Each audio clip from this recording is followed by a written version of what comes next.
All right, here is the review for our chapter test. I'm going to start with question 1. So what's the least common multiple of 2, 5, and 7? So what I've started to do is just show you the multiples of 7 so you can realize I'm looking for numbers bigger than 7 and 2 and 5. So if I start to list the multiples of 7, I stopped at 56, but eventually I'll get to 70, and that's what 2 and 5 will have in common. So my least common multiple is 70. That just gets you thinking about fractions and adding, subtracting for a least common denominator. Number 2, simplify. So if we go to our note cards, we have one that I titled 7.3, and I added the word simplify. We're going to do that in class, but we're basically going to use this note card and follow the first step that we're going to factor the numerator and the denominator, all of them. And if it's division, which we won't happen, and then check the domain. And then we'll get to that last step of simplifying and crossing out those common factors. So the first thing I'm going to do is always factoring with my yellow page. I don't have it in front of me. You should have yours in front of me. Is greatest common factor. I can take a 2x out, and then I'm left with x plus 3. And I can't factor x plus 3 anymore. So when I go to x squared minus 9, again, I look for a greatest common factor. I don't have it. This is 2 terms, and this is the difference of squares because of the 2. And so what I do is I take these square roots of x and 3, and they become my two parentheses of an x plus 3 and x minus 3. Now if you notice in the answer choices, they don't ask me about the domain, and that's, I don't have to do step 2 because I'm not dividing, and they're not asking me to do step 3, so it's just step 4, cross stuff out. And when I'm done, I'm left with 2x and x minus 3. All right, what's the restriction on the domain? So again, domain is where we look in the denominator. What's going to make it 0? And if you don't see it, it's not always as easy as this. Remember, you can just take it, set it equal to 0, and solve for x. So here it's just as simple as adding 5. So I would never pick x to be 5. Number 6, what's the sum? So again, it's just getting you set up for the idea that when you add fractions, you need a common denominator, which just goes along. When I add those, I get 24x squared, and if you notice, that's not any of my choices, but it's not none of the above because I can simplify 24 over 3 to make it 8, and x squared over x to make it just an x, so my answer is B. All right, number 5, greatest common factors. So that's the first step in factoring. What's the most I can take out of both of these? So the most I can take out as far as the number goes is a negative 3. And then this has 2 x's, this has 1, so I can take at least 1 x out. And then this has 1 y, and this has 2 y's, so I can take out a y. And that's my greatest common factor. What's left, that's not what they're asking, but what is left when I take the negative 3 out of here is a 2. When I have 2 x's and I take one of them away, I'm left with an x, and then I just took the whole y away. And in this one, I'm going to add the opposite. When I take out the negative 3 there, I'm left with a 3. And I took the x out, so nothing left, and of the y that I took out for the 2 y's, there's still 1 y left. And that's the other choice, but this is the greatest common factor, so I'm going to answer with C. This is what's left. Least common denominator. So again, in the least common denominator, this is where we make our fraction table, which means we need our denominators factored. So first thing I go over is over here. This is no greatest common factor, but it's 2 terms, and it's a difference of squares, so I can take this one, find its square roots, and it becomes x plus 2 and x minus 2. And if you don't see the least common denominator from here, then make your fraction table. Fraction 1, I have an x plus 2 as a factor, and an x minus 2 as a factor. And then in fraction 2, I have an x plus 2. It's not unique, so it goes under its own, or the original one. And then if I bring everything down, I have x plus 2 as a factor, along with x minus 2. So my least common denominator is x plus 2 and x minus 2. All right, simplify. So you're going to be doing some multiplying. So this is just to remind you that 3x minus 7 squared really means that there's 2 of these, and that you need to do this the long way. So 3x visits, I get 9x squared minus 21x. And then the negative 7 visits, I get another minus 21x, and then I get a positive 49. And then these can combine into minus 42x. So when I'm done, my answer choice is B. It looks a lot like D, so make sure you choose B. So extraneous solutions. So extraneous solutions are just when we get an answer that it's not part of our domain issue. So if it is a part of our domain issue, that's what makes the solution an extraneous solution. So extraneous solutions occur in rational expression equations if the solution causes the denominator to be 0, because then it's messing up with the domain. We crossed out 9, 10, 11, and 12.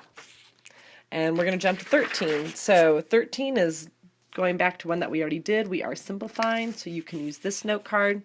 We're only going to do step 1. There won't be division. We will be doing the domain, and we'll be simplifying, crossing out this common factor. So my first step is factoring.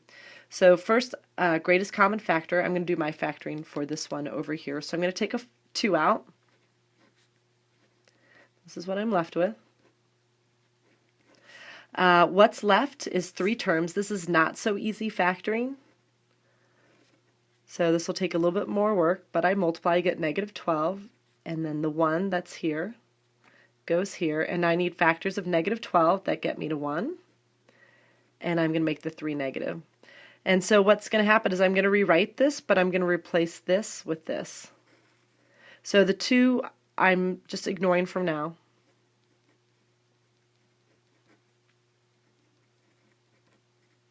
So again, this was just replaced with the 4 and the negative 3, and x's are put in there so that when I add these up I get 1x, not 1. Then 4 terms, I group them. And I'm going to take a 2 and an x out first, and I'm left with x plus 2. So when I factor over here, I also need x plus 2, and that means I'm taking out negative 3. So from here, the outside set is one of my parentheses,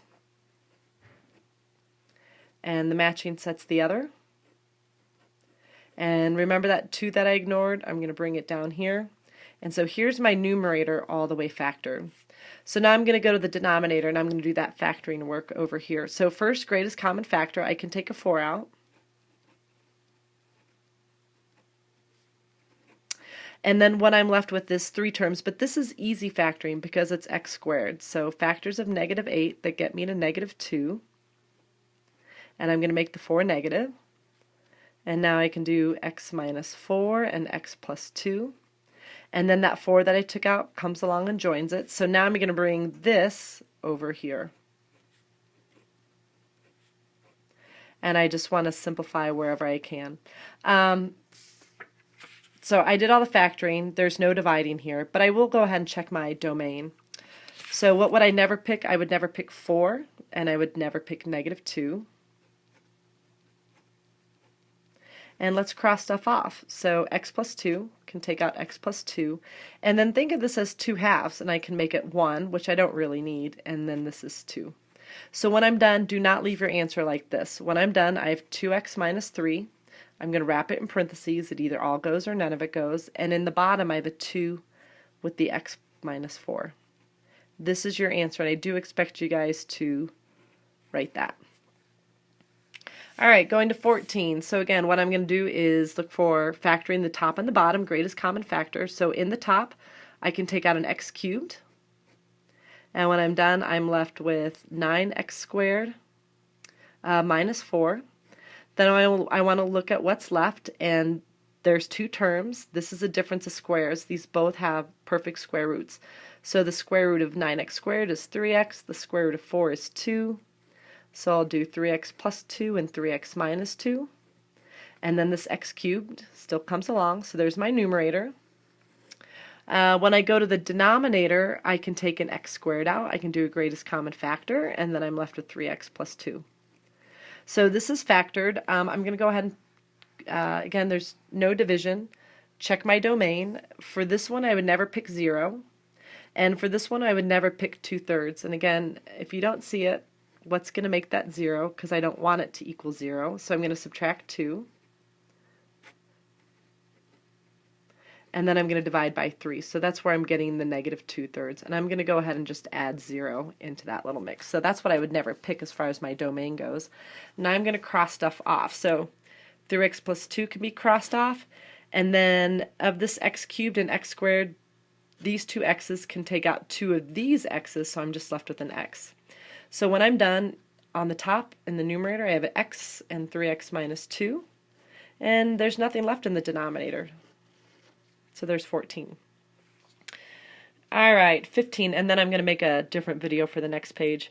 So I'm going to perform the indicated operations, and I'm going to simplify and show factoring all work. So this is multiplying and dividing. So I'm still with that same note card, but now I'm going to pay attention to the second step. So first I'm going to factor the numerator and the denominator.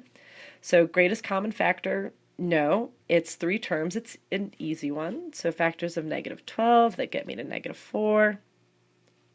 So 2 and 6, and I'm going to make the 6 negative. So the numerator becomes x plus 2 and x minus 6. The bottom, I've got a greatest common factor. I can take a 2 out, so I'm left with x squared minus 4. And then this is 2 terms, and it's a difference of squares. So here's the 2 that I took out. But then I can take these square roots of x plus 2 and x minus 2. What would I never pick? I would never pick -2 and 2. And now I'm going to cross stuff off. X plus 2 with x plus 2, and that's it. So when I'm done, I have x minus 6 over 2 with x minus 2. Alright, same idea for 16, but except it's for division. And remember, on the back of this note card, we wrote that you've got, many denominators to think about, because if this is a fraction divided by a fraction, then this whole thing is a denominator. So, and you can copy dot flop, because when you flip it, this is still all highlighted. So I'm going to do that and then look at my denominator. So first, greatest common factor, no. It's 3 terms. This is easy. So I need factors of 14 that get me to 9, and that's 2 and 7. So this is factoring. The bottom, greatest common factor, I can take out an x, and then I'm left with x squared minus 1, which again, this is 2 terms that can still be factored. This is a difference of squares. So here's the x coming along, and then I take these square roots, which are just x and 1, and I'll have an x plus 1 and an x minus 1. So now this is the copied but factored. Here's the dot, and now I'm going to flop it, and I'm going to factor these two, but flip them as I put my answer. So I'm going to start with the denominator. That'll be my numerator. So greatest common factor, I can take out a 12 and an x, and I'm left with x plus 1. So when I dot it and flop it, that'll become the numerator again. And then this numerator will become a denominator. So there's no greatest common factor. It's easy factoring. So factors of 6 that get me to 5. So I'll pick 2 and 3. So I'm going to put it down here, x plus 2 and x plus 3. And again, what would I never pick?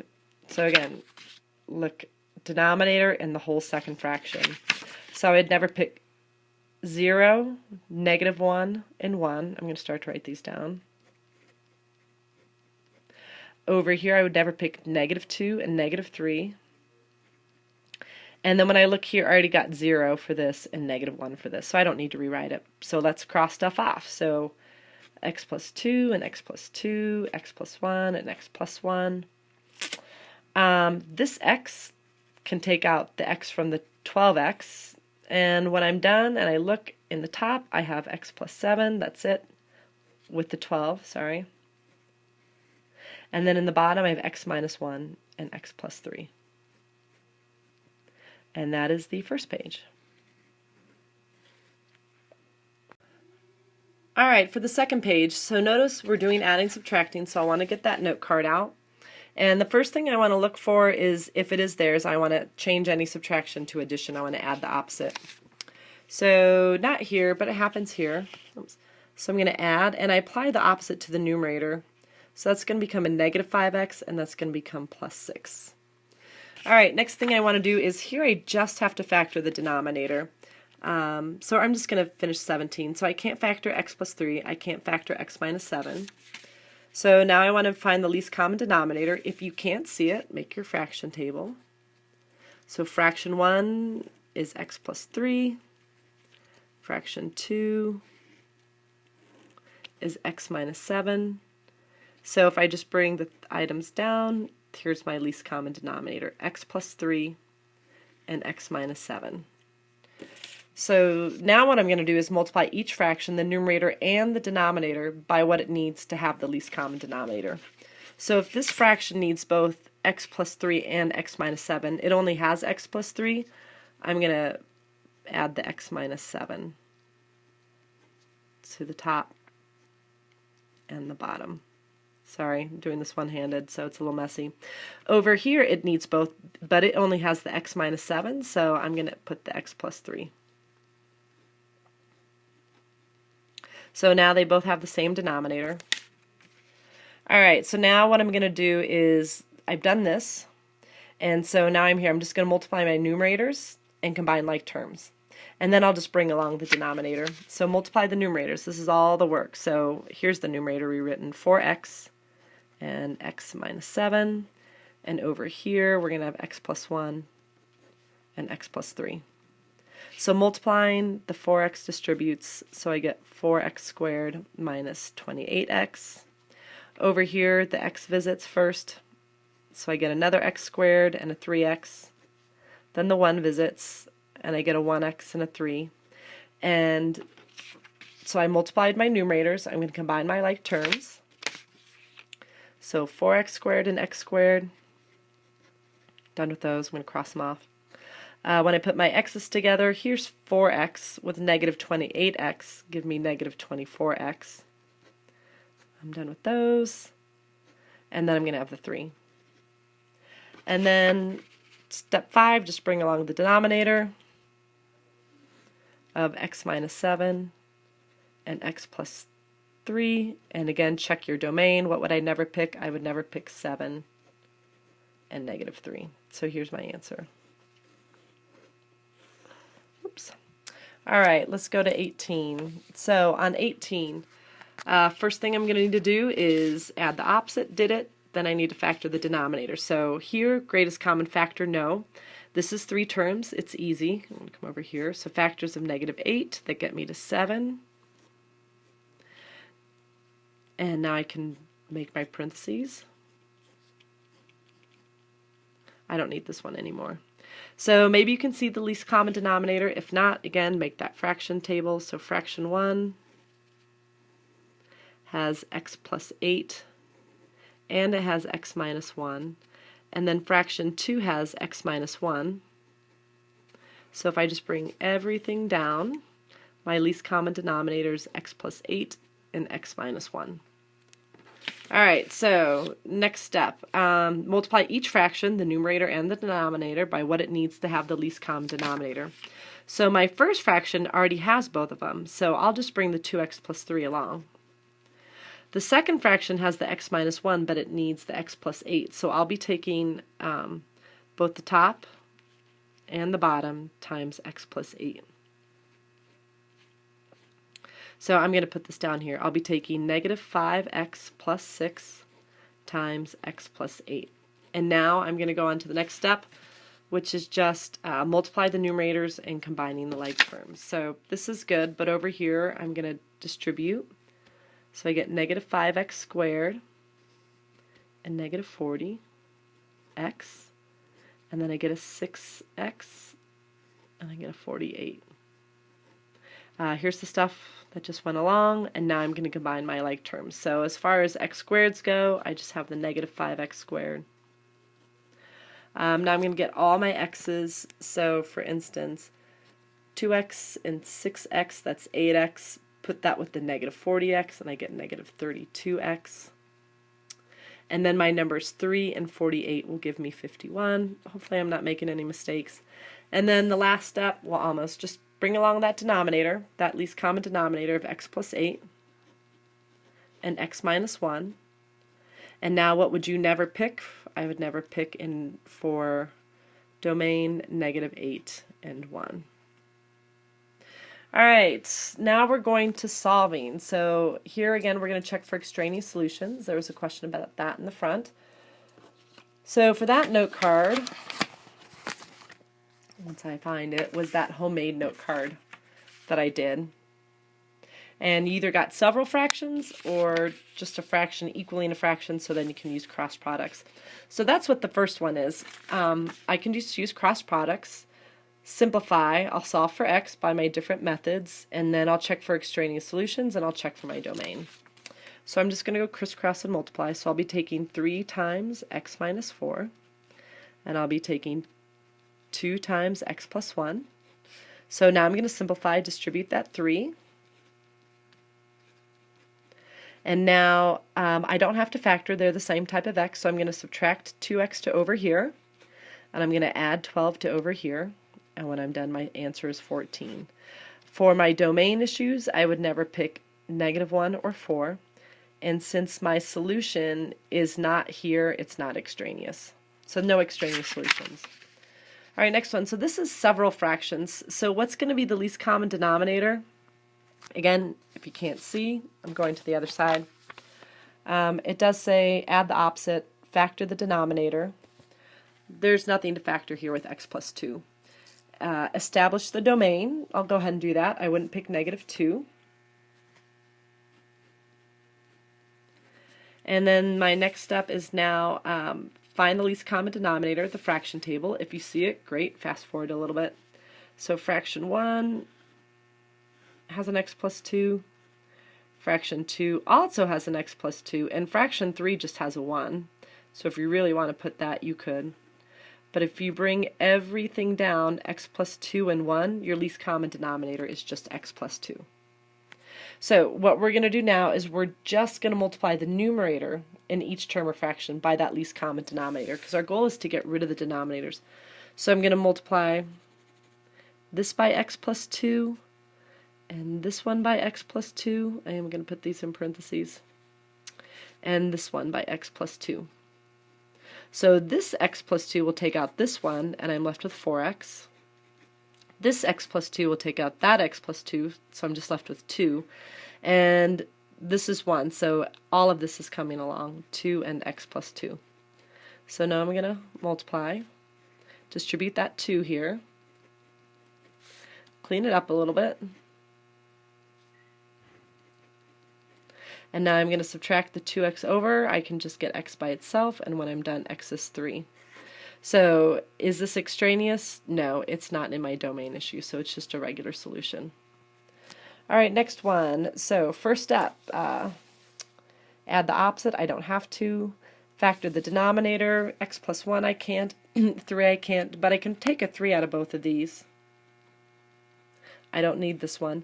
And maybe you can see the least common denominator, but otherwise fraction 1 has an x plus 1. Fraction 2 just has a 3. I can't factor 3 out anymore. And fraction 3 has both of them. It has an x plus 1 and a 3.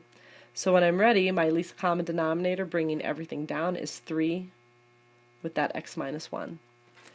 So again, multiply each fraction, just the fraction, sorry, wrong one, each fraction,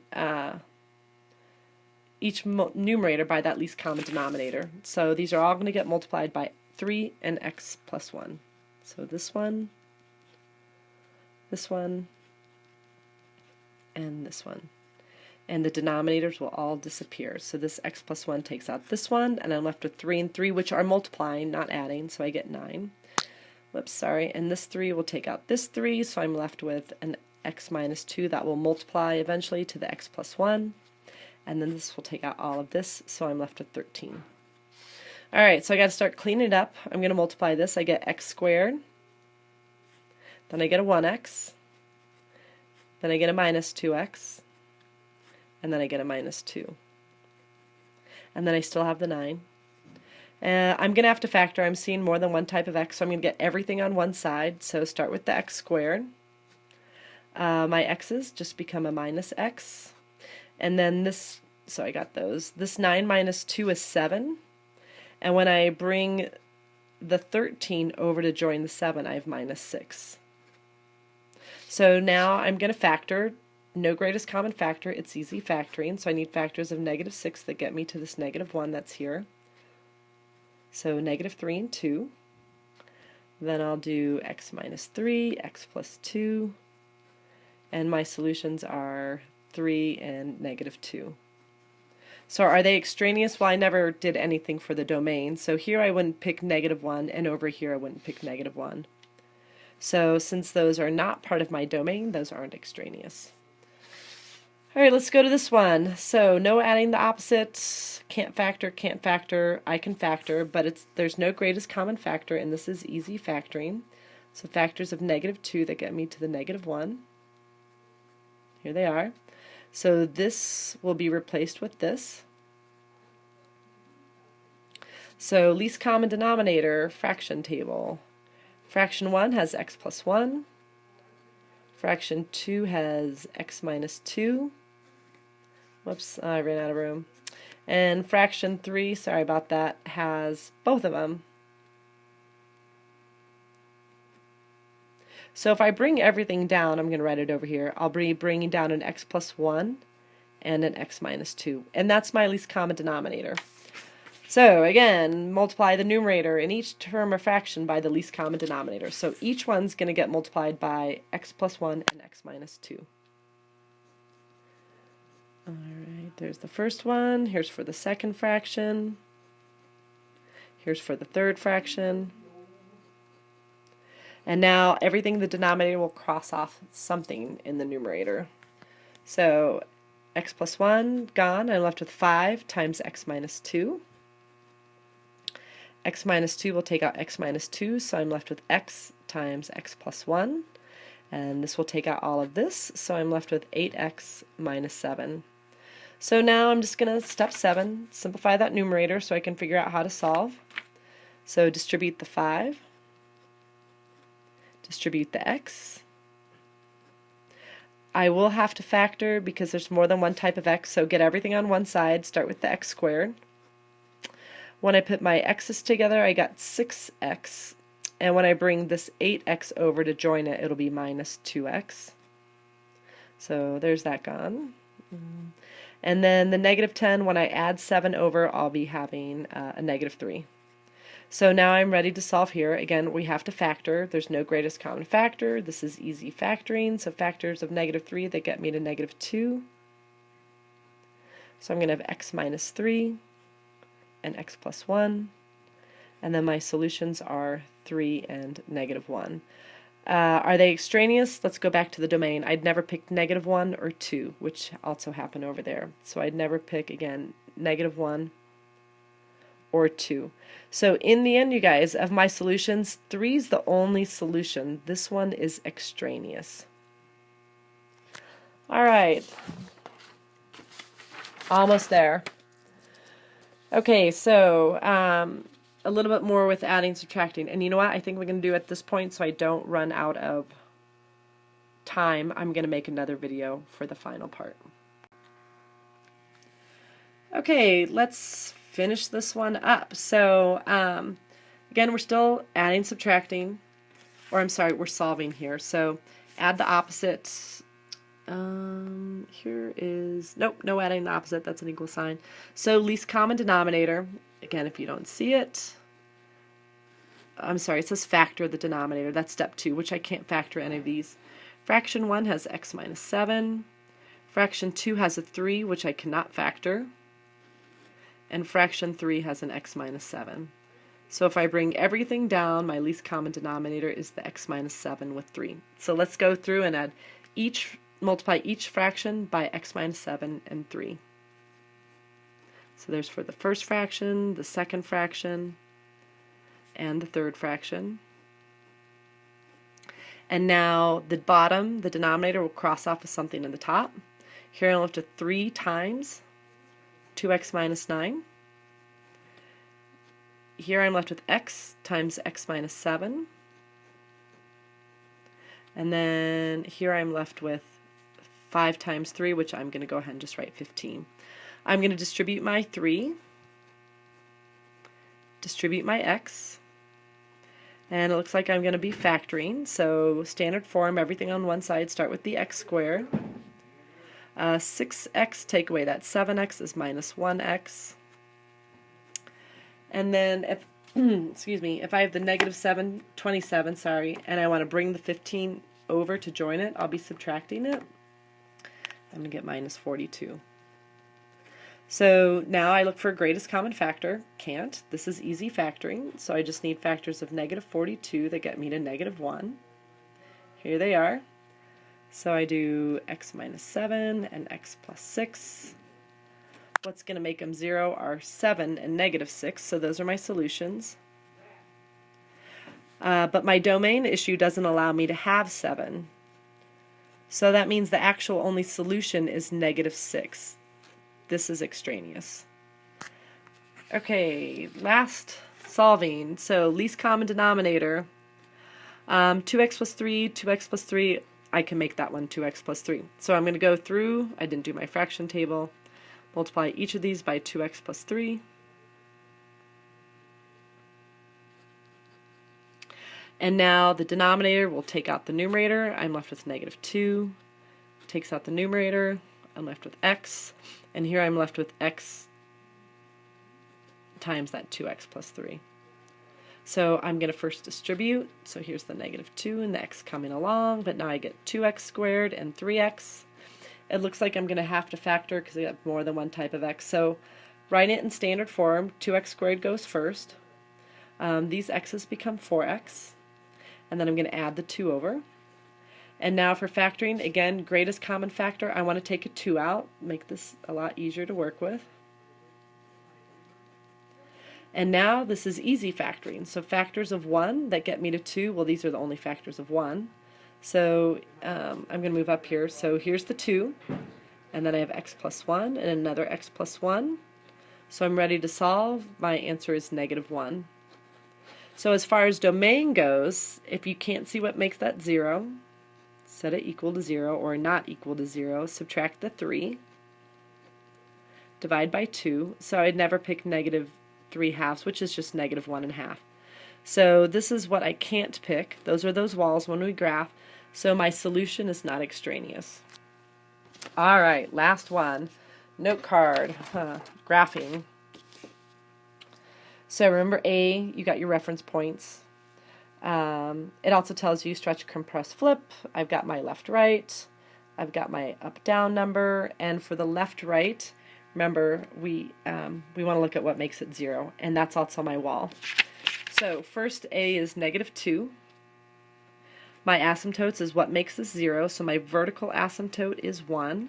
And this one is my horizontal asymptote of negative 3. So here's a vertical of 1. Here's a horizontal of negative 3. The transformation, it'll be going right 1 and down 3.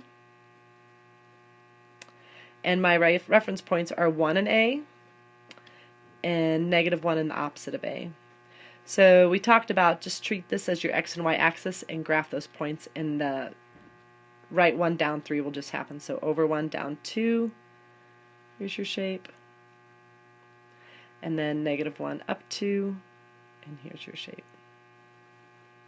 All right, let's get domain and range. So over here, x is getting smaller. And going to the left, y is getting smaller, but it will hit this wall of negative 3. Over here, x is getting bigger, but it's going to hit the wall of 1. And here, as we go to the right, y is getting bigger, and it will never hit a wall, so infinity. And on this one, x is getting smaller, but eventually it's going to hit the wall of 1. As we go to the left, y is getting smaller. And then for this one, x is getting bigger. But as we go to the right, y is getting bigger, but it's going to hit this wall of negative 3. And again, if you can get one domain and range, the other one's a quick trick. So domain are the x's. So negative infinity to 1. Negative infinity is smaller than 1. And then my range, negative 3 to infinity. And then this domain should just switch, and then the infinity sign switch. But if you do this the long way, so this was the answer, from 1 to infinity, which I have, and the range is from negative infinity to negative 3. Which again, these just switch, and then the infinity sign switch. All right, last problem, and then we'll talk about the direct and inverse variation. So for this one, we're actually going to have to do a little division first to get it ready. So let's see, I think I'm going to put that here. Okay, so x minus 2 divided by 3x plus 5, or 3x plus 5 divided by x minus 2. And to go from x to 3x, I need a 3, and now this 3 is going to multiply to both of those. I get 3x and minus 6. And again, what's going to happen is I'm going to subtract. And then when I go through subtract, I'm going to add the opposite. So I'm going to get those cancel out, and then I'm going to get 11, which, you know what, I'm going to realize I need to change this problem. So I've already changed this before. I'm going to make it x plus 2, and that'll make that a 6. So when I go through and I add the opposite, it'll make it a negative 6, and then I'll have a negative 1. I'd rather do that. Okay, so when we rewrite it, it goes my quotient plus my remainder over what I divided by. But for graphing purposes, we'd rather have this first. So when I graph, and again, what I just did in the problem is I changed this into x plus 2. And I'm going to write my fraction first of negative 1 over x plus 2, and then put the 3 behind it. Alright, so this is our equation that we're going to graph. Okay, so A is negative 1. My vertical is negative 2. And my horizontal is 3. So I'm going to put that in there. There's negative 2. Here's 3. Sorry, I'm going to shut the slide off. Alright. Translation. It will be going left 2 and up 3. The reference points, remember they are 1 in A and negative 1 in the opposite of A. So I'm going to graph those points real quick. Treat this as your new x and y axis. Go over 1, down 1.